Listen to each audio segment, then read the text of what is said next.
Girls, I can't believe what I'm seeing here in my neighborhood.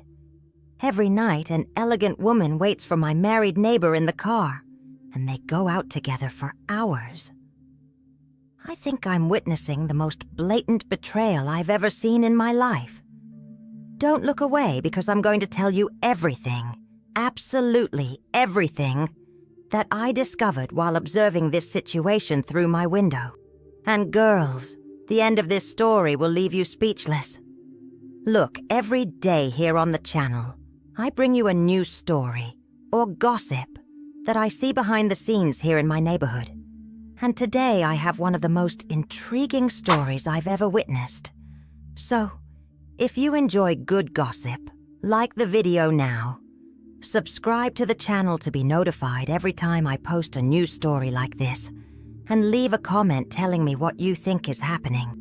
But please, don't leave the video, because the ending of this story is absolutely surprising. But before I begin today's story, I always like to give you a special message. I've pinned some incredible natural products in the first comment that can transform your health and quality of life. These are products I use and wholeheartedly recommend. There are options for insomnia, joint pain, diabetes, healthy weight loss, and much more. Just click the pinned link in the comments. You'll thank me later, and it also helps our channel continue bringing you these stories. Now let's get to the point. Girls, you won't believe what I'm seeing right next door. I've lived in this neighborhood for over 20 years. I know everyone. I'm familiar with every family's life, and I've never, ever witnessed a situation as scandalous as this. It all started about 3 weeks ago. It was a Thursday.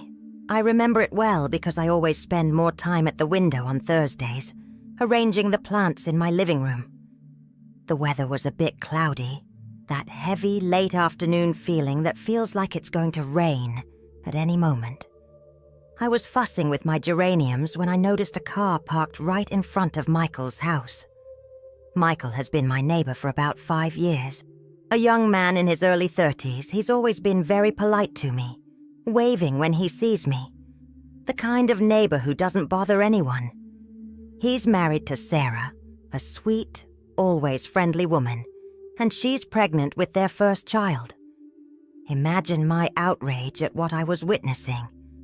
The car was a dark sedan, one of those more expensive ones, with tinted windows. And there sat a woman in the driver's seat. Guys, I need to describe this woman so you can understand the kind of person we're talking about. Impeccable blonde hair, always perfectly groomed, the kind of women you see in magazines. Perfect makeup, earrings that sparkled even from afar, and an elegant posture, the kind that turns heads. When I saw that scene, my heart raced. I thought, Ruth, what is this you're seeing? Because girls, a woman like that, waiting for a married man at her door, can't be a good thing, right? And then, promptly at 6 o'clock in the evening, Michael left the house. But he didn't just leave. He looked around and, as if checking to see if anyone was watching. He walked quickly to the car, got into the passenger seat, and they drove away as if they were running away from something. I stood at my window for a while, processing what I'd just seen. Am I imagining things? I wondered. But no, it had really happened. A married man, with his pregnant wife at home, sneaking out with an elegant, mysterious woman. On Friday, I confess I kept an eye on things. I organized my entire routine to be at the window at the right time. And guess what? There she was again. Same car, same woman, same time. Michael left at exactly 6 o'clock, with the same suspicious behavior of someone who's doing something wrong. Girls, I was outraged. How could a man have the nerve to cheat on his wife like that? And worse, while she's pregnant. This is something I can't understand. Sarah is such a sweet girl, always polite when I see her at the grocery store, always with a smile on her face, even with that already big belly. Over the weekend, I watched the action at their house. Michael was home playing in the yard, helping Sarah with the groceries. He seemed like the perfect husband, the kind of man any woman would want. But I knew it was all a facade. Inside, I was seething with rage. How dare he pretend to be a good husband when he's secretly seeing someone else? I thought. And poor Sarah, unsuspecting, happily organizing things for the baby that's coming. Monday arrived and there I was, strategically positioned in my window seat.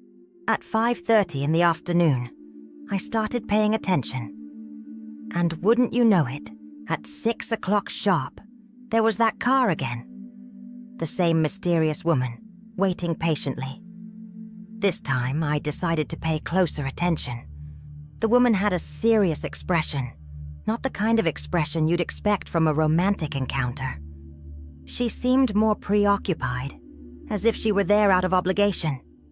She kept fiddling with her phone, checking her watch, and had a very elegant yet formal demeanor. Michael left the house and I noticed he didn't look like he was going on a date either. He looked tense, worried. He quickly got in the car, and they left without much conversation. There was no kissing, no hugging, nothing that hinted at romance. But still, it wasn't right. I started to create theories in my head. Maybe she was a more discreet lover, the kind who doesn't mix love with business. Or maybe she was a lawyer and Michael was planning to separate from Sarah. My imagination was running wild. On Tuesday, I decided to change my strategy. Instead of just watching from the window, I went downstairs to water the plants in the front yard. That way I could get a better view and maybe hear something. When Michael left the house, I got a better look at his face. He looked tired, as if he hadn't slept well. He had dark circles under his eyes that I hadn't noticed before. And when he got into the car, his wife said something I couldn't hear.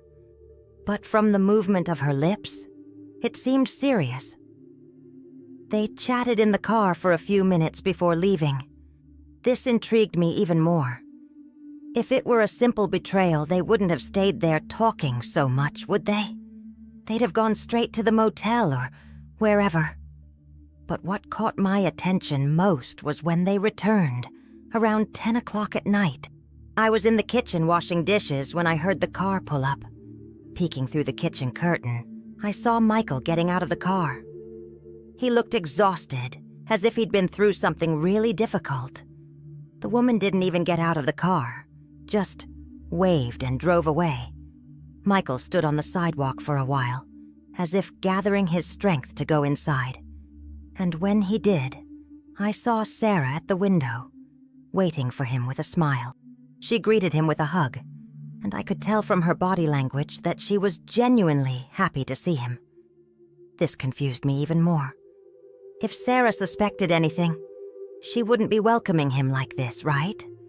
Unless she's really good at pretending or too naive to realize what's going on right under her nose. For the rest of the week, the same routine repeated itself. Every time at 6 o'clock, the mysterious woman would appear. Michael would leave with that posture of someone doing something secretive, and they would return hours later. I started timing. They would stay out for exactly 4 hours, always 4 hours to the hilt. Girls, this was consuming me. I could barely think of anything else. During the day, while doing chores, I'd wonder where they were going, what they were doing during those 4 hours.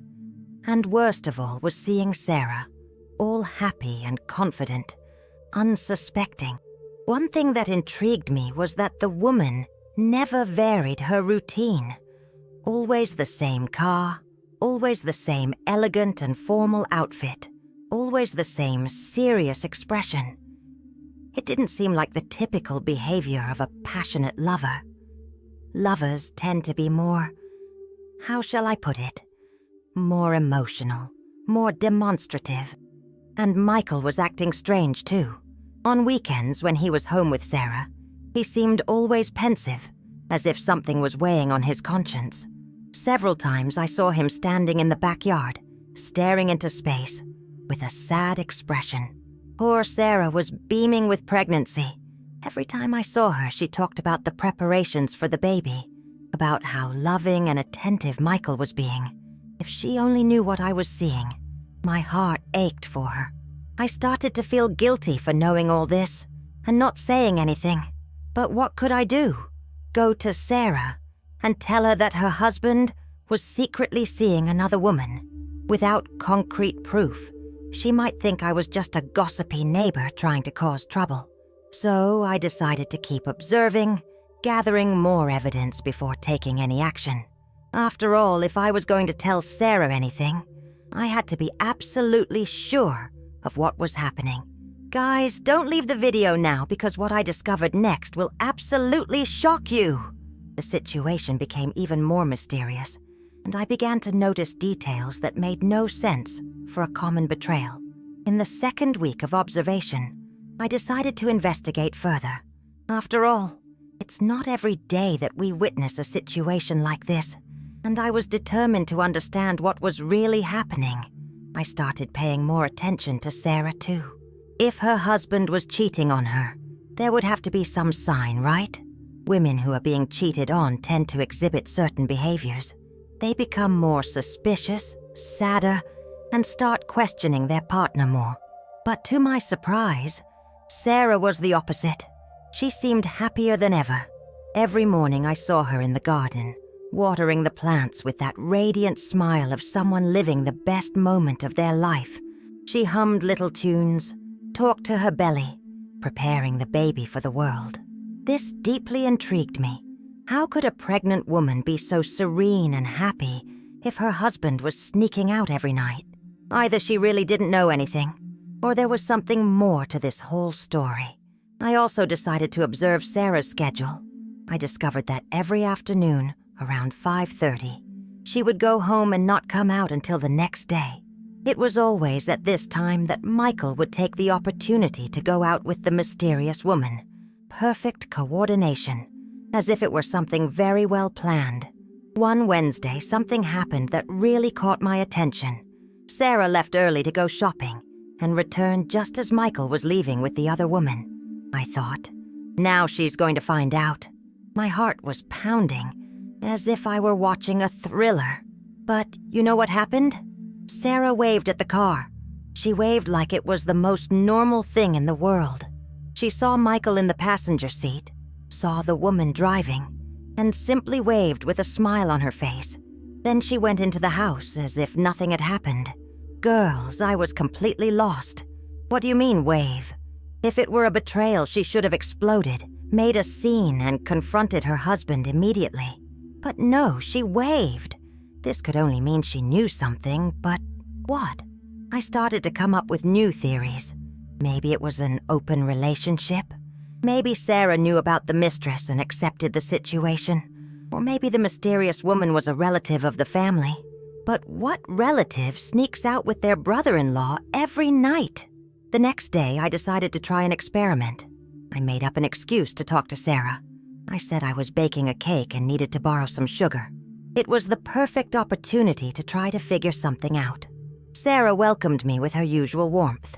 The house was spotless, smelling fresh, and had lots of baby things organized in the living room. She was radiant, with that special glow a happy pregnant woman has.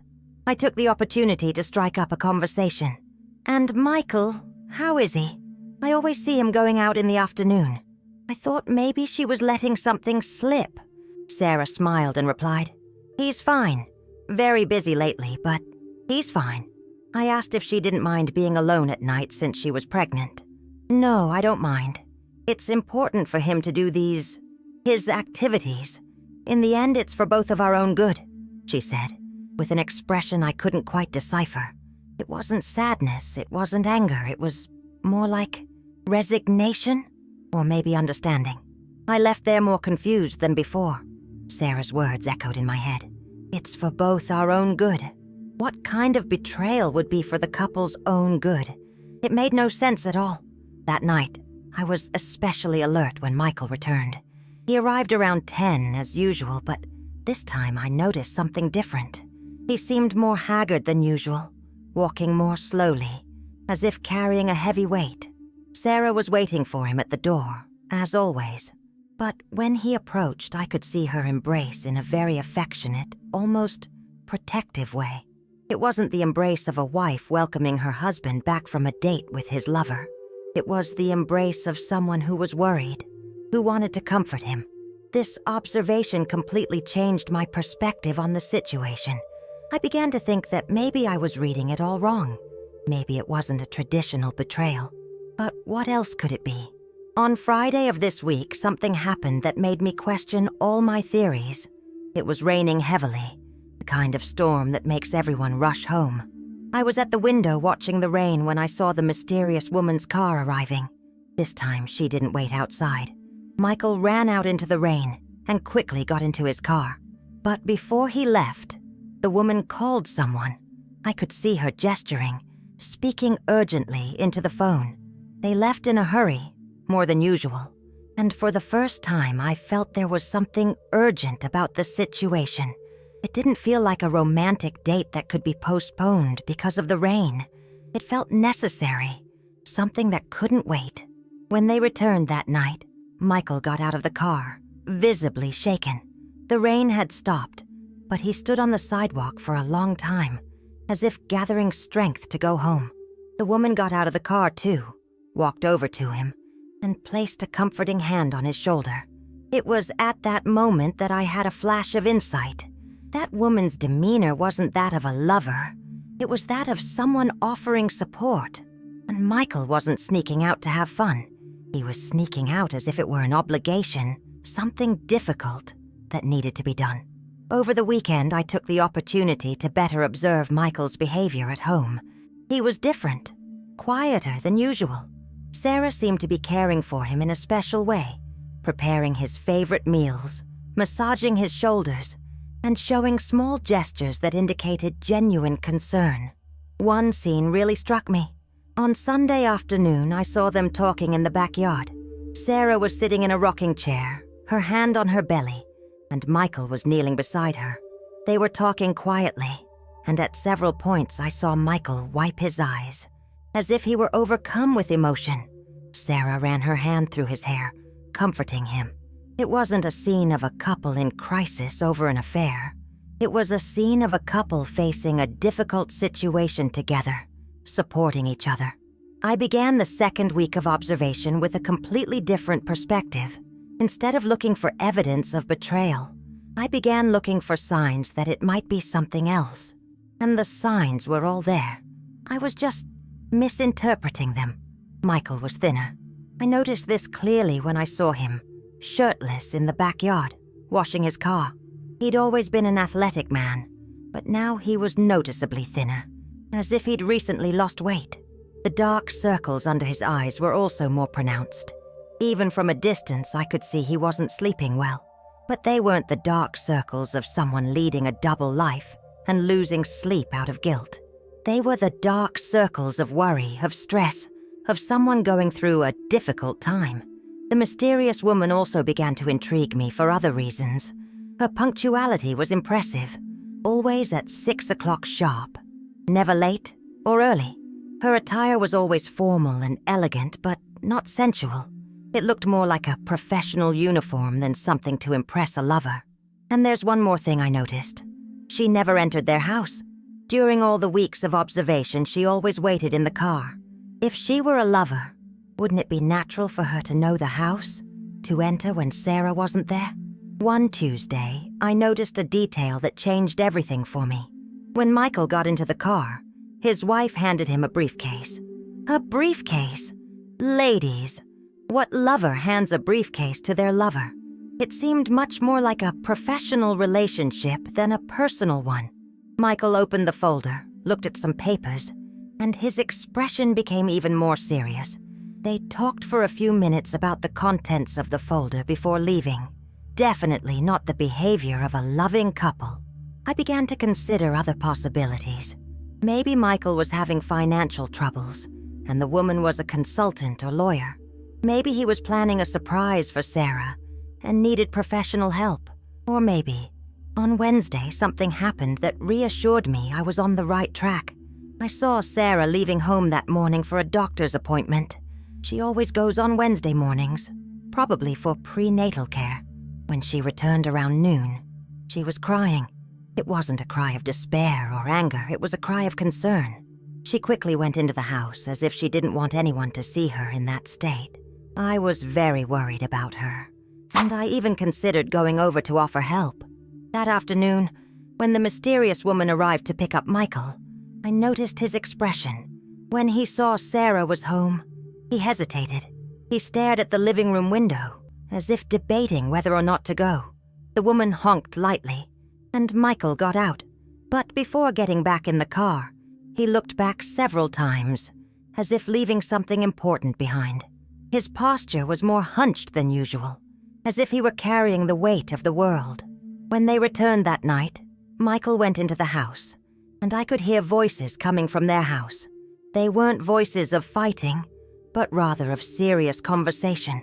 Sarah was speaking softly, consolingly, and Michael was responding with a choked voice. It was at that moment that everything began to fall into place in my head. This wasn't a betrayal. This was something much more serious, something that was shaking the entire fabric of that family. And Sarah wasn't a deceived wife. She knew exactly what was happening and was supporting her husband as best she could. But what could be so serious that it would make a man sneak out every night, leaving his pregnant wife home alone? What could be so important that it would require this rigid 4-hour routine, always at the same time? Girls, I was about to discover the truth in a way I never imagined. Dia, leave a comment with your thoughts on what will happen at the end of this story, because I'm sure you won't be able to guess. And before we continue, don't forget about those incredible natural products I pinned in the first comment. They're products that truly make a difference in our health and well-being. By the 3rd week of observation, I was completely determined to find out the truth. I couldn't think of anything else. The situation was consuming my thoughts day and night. I knew it wasn't an ordinary betrayal, but what could it be? I decided to change my observation strategy. Instead of just the living room window, I started using other windows in the house to get different angles. From my bedroom window, I could better see their backyard. From the kitchen, I had a partial view of the garage. I was determined not to miss any detail. It was on a Thursday that I noticed something very strange. Michael was in the backyard, tinkering with some plants, when suddenly he stopped and put his hand to his forehead, as if he were experiencing a severe dizziness. He leaned against the wall for a few minutes, breathing deeply, as if trying to recover from something. Sarah ran out of the house when she saw the scene. She ran to him with impressive agility for a pregnant woman and stood beside him, holding his arm, speaking softly. Michael nodded as if to say he was fine, but I could clearly see he wasn't. They stood there for a while, Sarah comforting him with her hand on his back. Then she helped him into the house. Ladies, this scene had nothing to do with marital problems.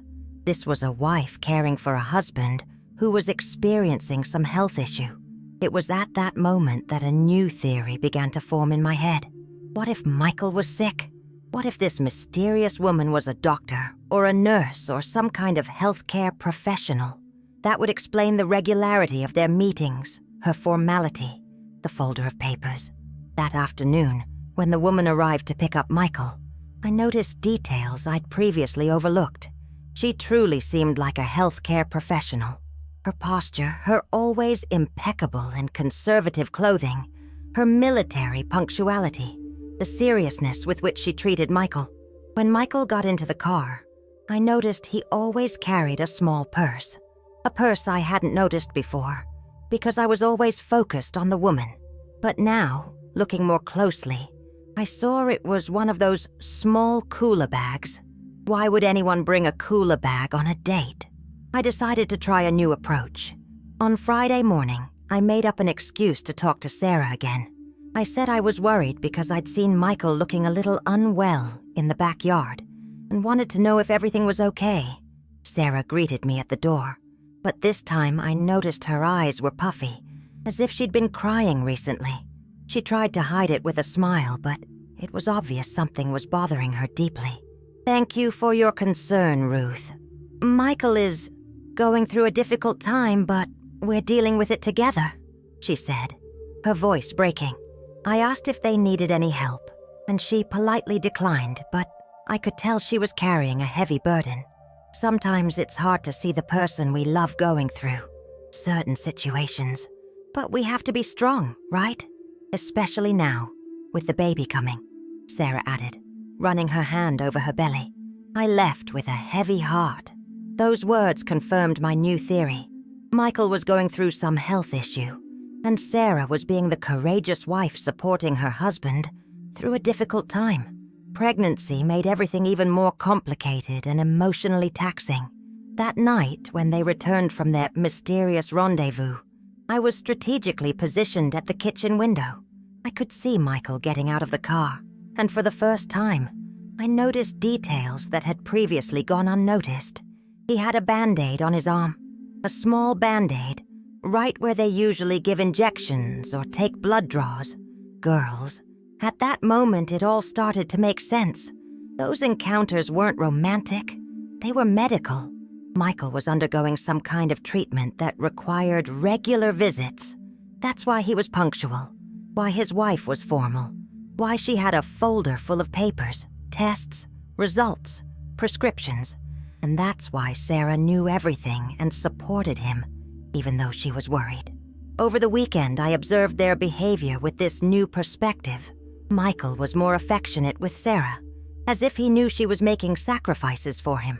Sarah was even more attentive, preparing special meals and creating a calm and welcoming environment at home. One scene really touched me. On Sunday afternoon, they were sitting in the backyard, enjoying the sunshine. Sarah was reading a baby book, and Michael was lying with his head in her lap. She ran her hand through his hair lovingly, and every now and then leaned in to kiss his forehead. It was a scene of pure love, of a couple facing hardships together. There were no lies between them, no betrayal. There was complicity, mutual support, and a lot of love. I felt bad for having thought bad things about them all that time. On Monday of the 4th week, I began to observe with completely different eyes. Instead of looking for signs of betrayal, I was looking for signs that my new theory was correct. And the signs were all there, crystal clear. Michael was thinner not because he was stressed from a double life, but because he was likely undergoing some treatment that affected his appetite. The dark circles under his eyes weren't his fault. They were a legitimate concern for his own health. The mysterious woman arrived promptly at 6, as always. But now I saw that her serious expression was professional, not personal. She was competent, punctual, and caring, exactly as we expect our healthcare professionals to be. When Michael got into the car, they chatted for a few minutes before leaving. Now I understood they were talking about treatment, symptoms, next steps, not the conversations of lovers planning a secret rendezvous. That week, something happened that definitively confirmed my theory. On Wednesday, when they returned from their appointment, Michael got out of the car, visibly weaker than usual. His wife got out too, and walked him to the door, as if making sure he arrived safely. Sarah opened the door before they even arrived, as if she'd been waiting anxiously. She welcomed Michael with a protective hug, and thanked the woman, who waved and discreetly left. It was clearly a dynamic between patient medical companion and concerned family. Over the next few days, Michael spent more time at home, resting. Sarah canceled some appointments to be with him, preparing soups and teas, and creating a healing environment. It was obvious he had undergone some more intense procedure and needed rest. I felt terrible for having thought badly of them for so long. Here I was, creating theories of betrayal and scandal, when in reality, it was a story of love, courage, and overcoming hardship together. Michael and Sarah were showing how a strong couple handles adversity, but a question still lingered in my mind. Why so much secrecy? Why didn't Michael tell Sarah where he was going, if she clearly knew he was undergoing treatment? Why did those outings have to be so discreet and mysterious? It was as I looked more closely that I began to understand this part as well. Sarah was pregnant, and pregnancy is a very emotionally delicate time. Michael was likely trying to shield her from the more difficult details of her treatment, keeping her informed but sparing her from undue worry. Discretion also made practical sense.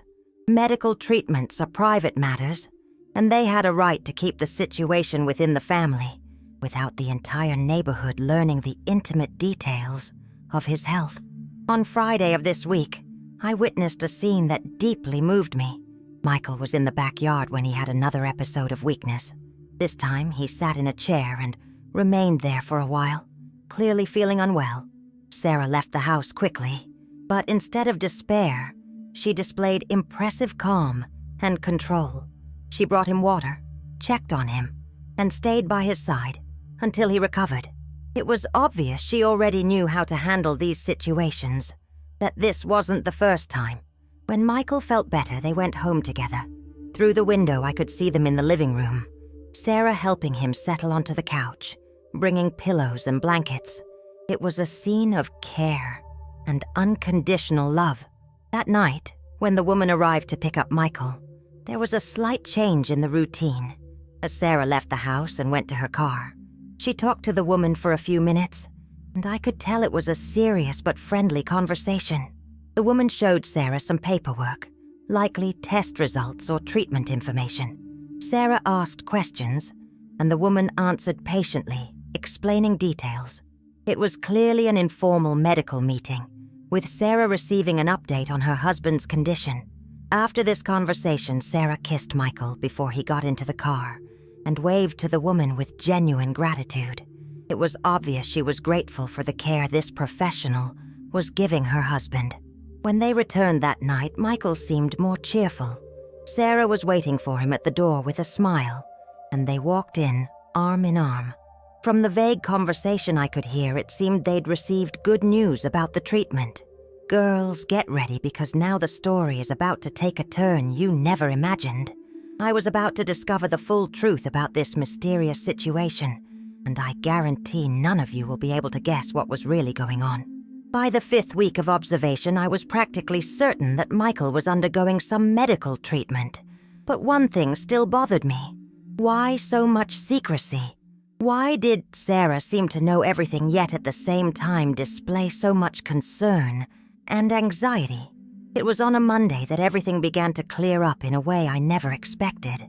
It was a particularly cloudy day, with that heavy weather that precedes a storm.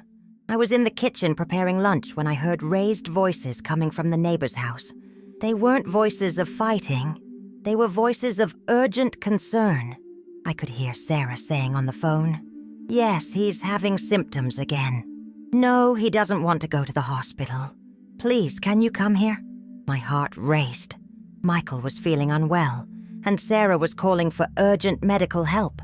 I dropped everything I was doing and discreetly went to the window to observe the situation. I saw Sarah pacing the living room, clearly distressed. Michael was sitting on the couch, his head in his hands, and even from a distance I could see he wasn't well. Sarah tried to comfort him, but her own anxiety was evident. Less than 20 minutes later, a car I didn't recognize arrived. A woman in a white coat, clearly a healthcare professional, and an older man, also medical-looking, got out. They quickly entered the neighbor's house. They stayed there for over an hour. During that time, I saw shadows moving around the house, serious conversations, and Sarah appearing sporadically at the window, always with a worried expression. It was obvious that something very serious was happening. When the professionals left, I saw they were carrying some things. Medical equipment, from what I could tell. Sarah walked them to the car, chatted for a few more minutes, and then quickly went inside. That afternoon, when it was time for Michael's routine appointment with the mysterious woman, he didn't leave the house. The woman arrived promptly at 6 o'clock, but instead of honking, she got out of the car and walked to the door. Sarah greeted her, and they chatted at the door for a few minutes. The woman went inside, stayed for about half an hour, and then left. Michael never appeared. It was obvious he was too weak to come out. This situation repeated itself for a few days. The mysterious woman continued to come, but now she entered the house to treat Michael there. Sometimes other professionals accompanied her. It was clearly a medical team providing home care. Sarah barely left the house during those days. She canceled all her activities to care for Michael full-time. I only saw her when I went to pick up the mail or receive pharmacy deliveries. Yes, a lot of pharmacy deliveries started arriving. On Thursday of this week, I witnessed a scene that broke my heart. Sarah was in the backyard sitting in a chair, crying silently. It wasn't a cry of despair. It was a cry of emotional exhaustion. She was clearly at the end of her tether.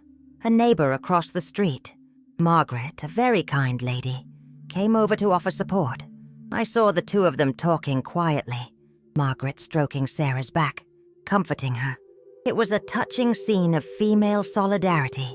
After that conversation, Margaret started showing up more often. She brought Sarah ready-made meals, helped with small tasks, and offered the shoulder to cry on that every pregnant woman going through difficulties needs. It was beautiful to see this support network forming. Over the weekend, the situation became even more tense. Several cars carrying healthcare professionals arrived at the neighbors' homes.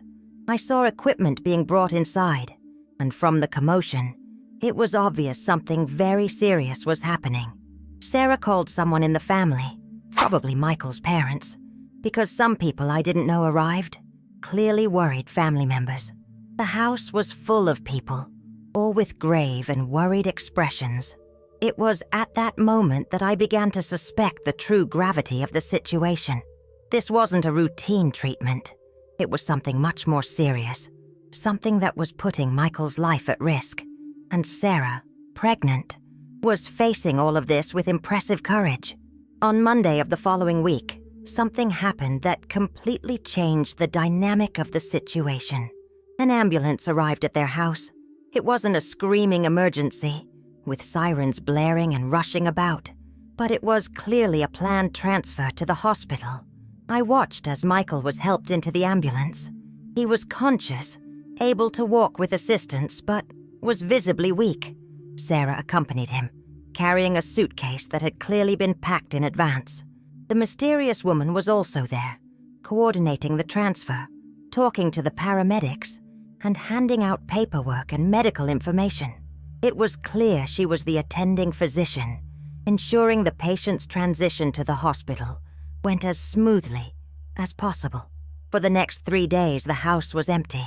Only Margaret came by to water the plants and check on everything. Sarah was obviously in the hospital, accompanying Michael during some more serious procedure. When they returned on Thursday, Michael was in a wheelchair. Sarah was pushing the chair, and a nurse was with them. It was clear he had been through something very intense and would need special care at home. In the days that followed, the neighbor's house became a sort of home care facility. Health professionals came and went constantly. Medical equipment was installed, and Sarah became practically a full-time nurse.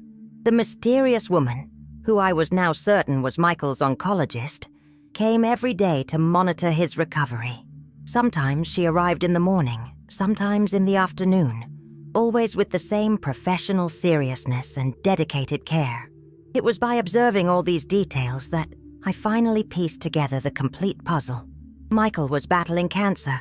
The mysterious departures were for chemotherapy sessions. The elegant woman was his oncologist, and Sarah knew everything from the beginning, but they were trying to keep the situation private and protect her pregnancy from undue stress. Everything made sense now. The regularity of the sessions, the doctor's formality, the confidentiality to protect the family's privacy, Sarah's concern, Michael's physical changes, the medical equipment, the home visits, all were part of a carefully planned cancer treatment. But there was still one detail I couldn't fully understand. Why such secrecy, initially? Why did Michael seem to be hiding his treatment from his own wife when she clearly knew everything? It was during a conversation I overheard between Sarah and Margaret that I finally understood the full dynamics of the situation. Sarah was explaining to her friend how difficult it had been to convince Michael to accept treatment. He didn't want to do chemotherapy because he was afraid of the side effects during my pregnancy. He was worried that the stress of the treatment would affect the baby.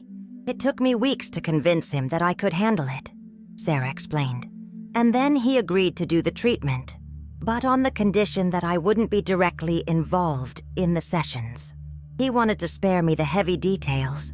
That's why he would sneak out to appointments, so I wouldn't see him weakened after the chemo, she continued. Now everything was clear. Michael wasn't hiding a betrayal. He was hiding his suffering. He was trying to protect Sarah and the baby from the emotional impact of watching him go through the effects of chemotherapy. It was an act of love, not dishonesty, and Sarah, in turn, respected his desire to face treatment this way, but at the same time prepared to care for him when he got home. It was an agreement between them, a way of dealing with the situation that considered both his needs and the health of her and the baby. The elegant and mysterious woman was Dr. Amanda, a renowned oncologist whom Michael had chosen after extensive research. She was known not only for her medical expertise, but also for her sensitivity in dealing with complex cases like his, young patients with growing families who required special attention to the emotional aspects of treatment. Girls, I was about to discover that this story had even more layers of complexity and emotion than I could have ever imagined. See, the moment of truth has arrived.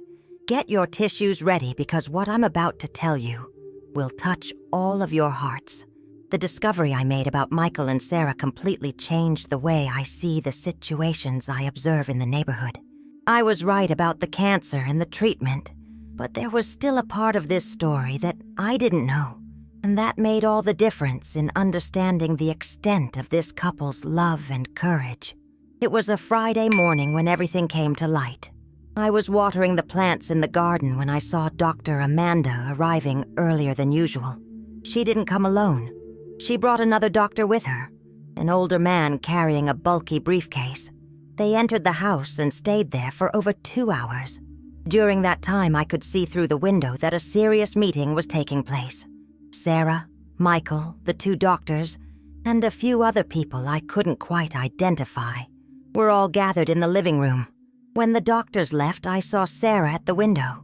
She was crying, but it wasn't a cry of despair. It was a cry of relief, of intense emotion. She rubbed her stomach, looked up at the sky, and smiled through her tears. Something very important had happened there. Michael appeared beside her at the window.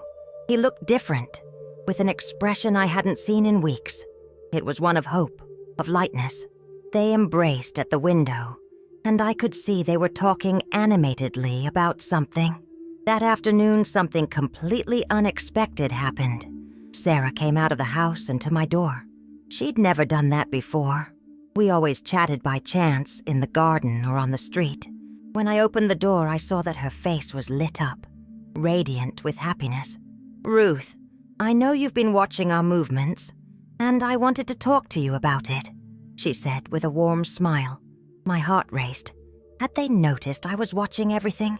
"Please come in, dear," I said, trying to hide my nervousness. Sarah came in and sat in my living room, her belly already protruding, radiating a happiness I hadn't seen in weeks. I know it must have seemed strange, all this activity in our house. Michael always leaving at the same time, doctors coming and going. I figured the neighbors might be worried or curious, she began. I didn't know what to say. Confess that I'd spent weeks observing and theorizing about their lives? Deny it and pretend I hadn't noticed anything? I decided to be honest. "Sarah, I confess I was worried. You are dear neighbors, and when I noticed something different was happening, I couldn't help but worry," I replied, choosing my words carefully. Sarah smiled tenderly. "I figured. And actually, I came here to tell you the truth, because today we received wonderful news, and I want to share our joy with the people who care about us." She took a deep breath and began to tell. "Michael was diagnosed with cancer 3 months ago. We found out right after we found out we were pregnant. It was a terrible shock, imagine, finding out we were having a baby and that he was sick practically at the same time. My heart sank. Even though I already suspected it, hearing the confirmation was incredibly shocking. At first, he didn't want to do the treatment. He was afraid that the chemotherapy, the stress, the whole process could affect my pregnancy. He said he preferred to wait until the baby was born to start the treatment, Sarah continued, her eyes welling up. But I couldn't accept it. I couldn't accept losing my husband, just as we were about to start our family. It took me weeks to convince him that I was strong enough to face all of this. She paused for a moment, running her hand over her belly affectionately. He finally agreed to undergo treatment, but with some conditions. He wanted me to be as involved as possible with the heavy details. He wanted to protect me from seeing him weakened after the chemo sessions. That's why he would sneak out with Dr. Amanda. Dr. Amanda is a wonderful oncologist. She understood our situation and agreed to provide special care. She picked Michael up from home, took him to treatment, and only brought him back when he was a little more recovered from the immediate effects. Now I completely understood the whole dynamic. Michael wasn't lying to Sarah. They'd made a deal to protect her pregnancy from the harsher emotional impact of treatment. But I always knew where he was going, and I was always involved in the medical decisions.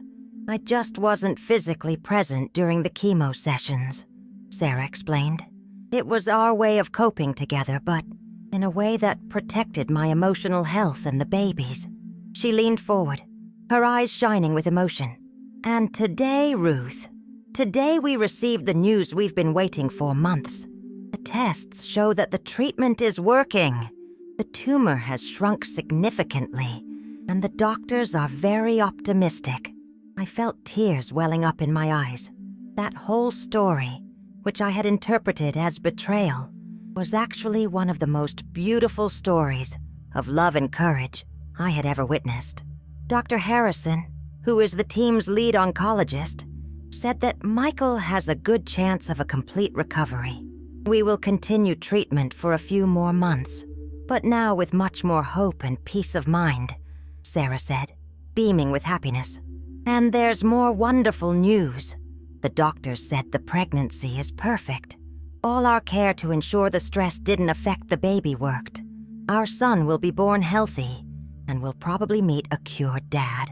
At that moment, I couldn't hold back the tears. All the worry I'd felt, all the initial outrage I'd felt at the thought of betrayal, all of it transformed into profound emotion at this story of true love. Sarah, I have to confess something, she said, wiping her eyes.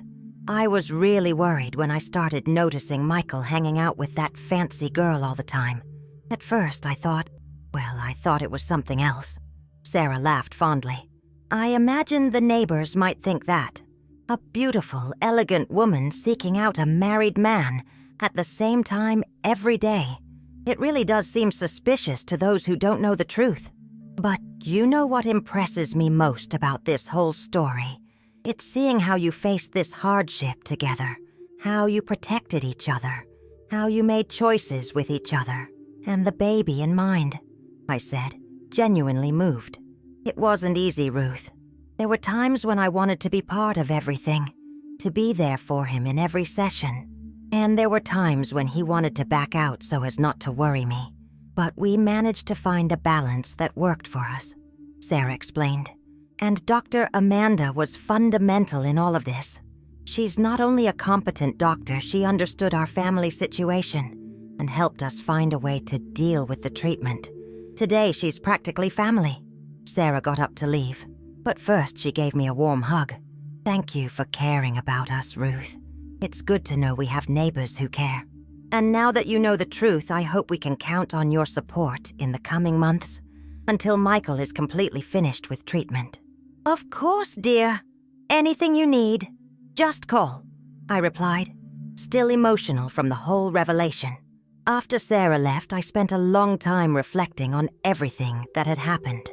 For weeks, I'd constructed a completely flawed narrative based solely on superficial observations. I saw a married man leaving with a mysterious woman and immediately assumed the worst.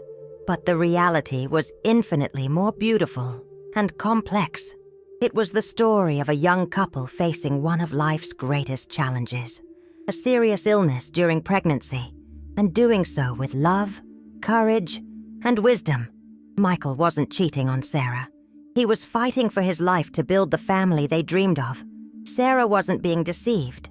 She was being protected by the love of a husband who wanted to preserve her health and that of the baby. Dr. Amanda wasn't a mistress. She was a guardian angel disguised as an oncologist. This experience taught me a valuable lesson about how easily we can judge situations without knowing the full truth. How often do we do this in life?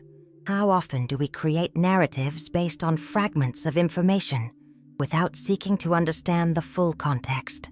The following week, the neighborhood dynamic changed completely. Now that the truth was out, Michael and Sarah felt more comfortable receiving support from the community. Several neighbors offered to help with small tasks. Margaret organized a relay food drive, and their home was filled with love and solidarity. Dr. Amanda continued to visit regularly, but now without any mystery. Sometimes I'd wave to her from the window, and she'd respond with a professional but warm smile.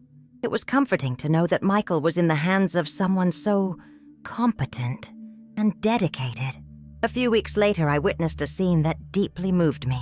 Michael was in the backyard, still a little thinner than before, but with renewed energy. He was assembling a crib. Yes, a crib. And Sarah was standing nearby, guiding the assembly with that radiant smile of a happy pregnant woman. They stopped several times to kiss, for Sarah to run her hand through his hair, for him to talk to her belly. It was the perfect picture of a couple who had weathered the storm and come out the other side stronger and more united. 3 months later, I received the most exciting invitation of my life as a neighbor. Michael and Sarah invited me to meet little Daniel, who had been born healthy and perfect. When I arrived at their home, I found a radiant Michael, clearly in much better health, holding his son in his arms with tears of joy in his eyes. "Ruth, I want you to meet Daniel Michael. He is our miracle," Michael said, his voice choked with emotion. Sarah, beautiful and radiant after giving birth, added, "He was born into a family that learned that true love isn't just about the happy moments. It's about facing hardships together and coming out stronger on the other side." Girls, this story transformed my outlook on life. I learned that before judging any situation, we need to seek to understand the full context. I learned that true love manifests itself in the most unexpected ways, and that courage is not the absence of fear, but the willingness to face challenges even when afraid. Michael and Sarah taught me that a strong couple isn't one that never faces problems, but one that finds creative and loving ways to overcome life's obstacles.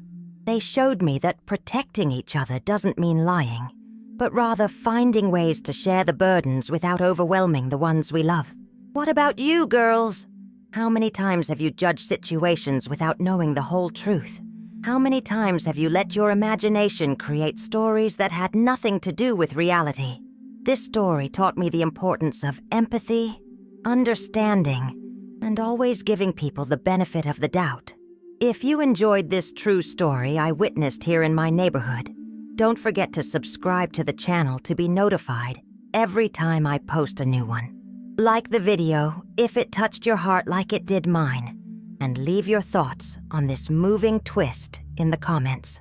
And girls, before you finish watching, don't forget those incredible natural products I pinned in the first comment. These products can make a real difference in your health and quality of life, just as they did in mine. There are options for a variety of health problems, and every purchase helps our channel continue bringing you these touching stories. Life is full of surprises, and they're not always what they seem at first glance. Sometimes what seems like the worst of situations can hide the most beautiful lessons of love and courage. Michael, Sarah, and little Daniel reminded me that true miracles happen when we face our fears with love and determination. Thank you for sticking around until the end of this story that touched me so much. See you in the next video with a new neighborhood adventure to share with you.